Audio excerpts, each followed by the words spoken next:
Hello friends, how to make your iPhone display zoomed or how to make your iPhone icons bigger in size. In order to do that, go to your settings. Under settings, go to display and brightness.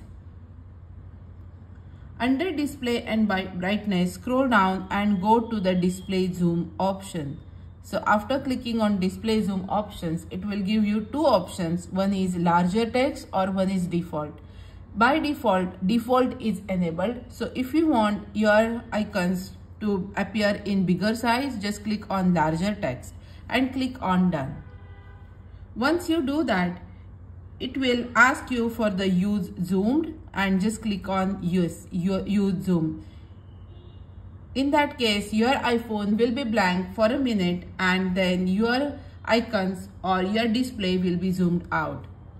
Thanks for watching. If you find this video helpful, then like the video, share with your friends and subscribe to my channel. Thank you. I will see you in the next video.